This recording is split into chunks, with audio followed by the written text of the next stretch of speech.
Notes from the Upper West Side, a novel by Dan Wrench.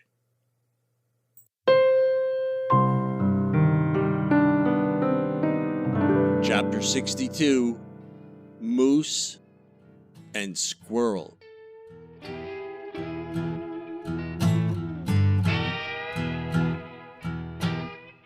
Junior had just started giving me another semi-whispering earful of what an asshole Head was when the boys got up and started roaring around the apartment like life really is an adventure. It just then occurred to me that it wasn't going to be easy to distract them from Daddy's computer activity after Mommy left. I knew that to get in trouble I didn't need the kids to actually see the actual email or even know I was doing anything wrong. All I needed to do was act like I was focused on something more important than they are. Something that makes me shoo them away.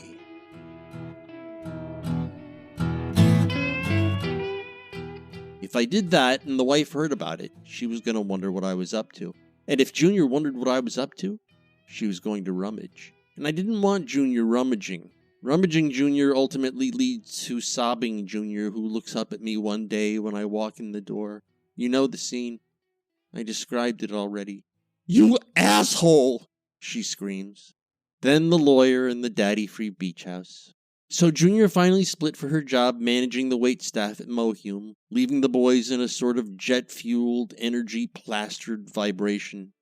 I figured I'd have them do the dishes, and that would take their eyes away from the direction of whatever it was I was doing. And at first, it seemed to work. When I said, "Make 'em sparkle, boys," did they complain? Whine? Pout? Not my boys. My boys are too smart for that.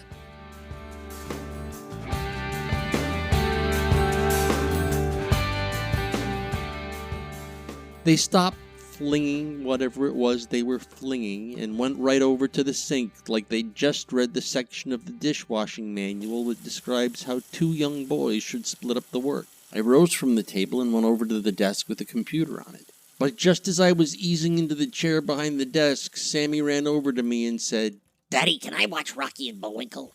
No kidding. Rocky and Bullwinkle. This cartoon from the 50s that I used to watch with my sister in the 70s. It was a thing again.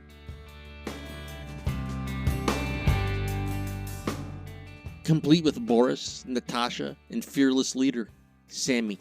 Are the dishes sparkling? Huh? Just then I heard the gentle crash of silverware being tipped from one plastic crate into another plastic crate. I looked over at Harry next to the sink. All of the dishes that used to be in the big white basin were now dripping wet in the black drainer. "Done!" he shouted gleefully, trying his hands on this big green and white dish towel we have that looks like it could be a beach blanket from Munchkins. "The dishes," he said to me slowly. "they're done." Apparently I wasn't quick enough on the uptake. "Can we watch Rocky and Bullwinkle now?" he asked. I almost said no. I almost said, "Get back to those dishes, you kids, and do more than rinse this time." I mean, I'm a parent, for Christ's sake. I have parental impulses, and I think those impulses are, in the main, the correct impulses. But fortunately, the incorrect impulses gripped me before I could make the morning about sparkling dishes instead of about reading Cammy's email with the word that looked like stump in it.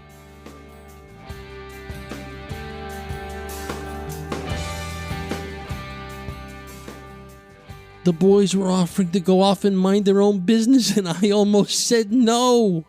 "Go ahead, boys. Watch the dynamic duo defend freedom from the commies." "Moose and Squirrel!" Sammy cried, and they ran off to their room to download a cartoon from this website, which, according to Junior, had every old Rocky and Bullwinkle episode ever made. I thought. Rocky and Bullwinkle. Sounds like a cover story. But I decided to find out what the boys were really up to on some other day. Right then, I just sat there facing the living room PC and reached for the mouse. I was alone, kinda.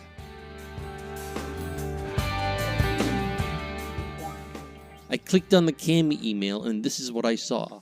"Studhump. Did I mention I just love the taste of Admiral Ballsalicious? That's his name, right? I was looking all over that little email of yours for an invite to a jump and pump, but I didn't see one. Sniff, sniff. Cam. BTW. I've been keeping my hiney nice and tight just for you. Did you like it?" Yeah. So I emailed her back ASAP. ASAP. I made sure she knew I noticed her hiney was tight and that I liked it. And that I was game for a jump and pump anytime. Just name the time. Now, for example.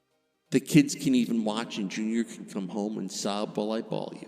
That's what I was thinking anyway. I sent her an email back. I'm not going to print the contents of that email because I'm afraid that thinking about what I wrote in it will make me feel stupid for some reason, like when I typed up that first email I sent. Except that then, I felt stupid instantly after sending it to her. I guess I'm just tired of feeling stupid.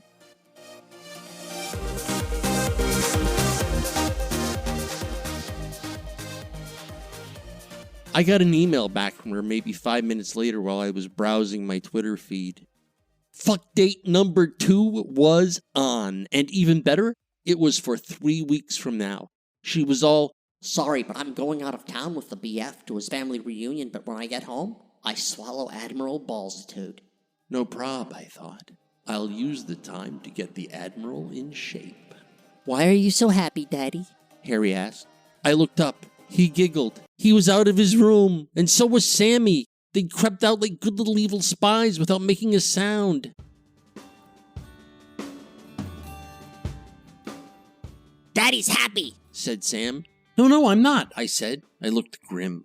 But you were smiling and dancing around. No, I was just thinking of all the things I have to do today, and I was getting a little nervous. Do the dance again, Daddy. Time for school, boys. Whined Harry. Yay, said the other one. The rest of the day, like I said before, it was pretty great, and nobody squealed on me later for being happy.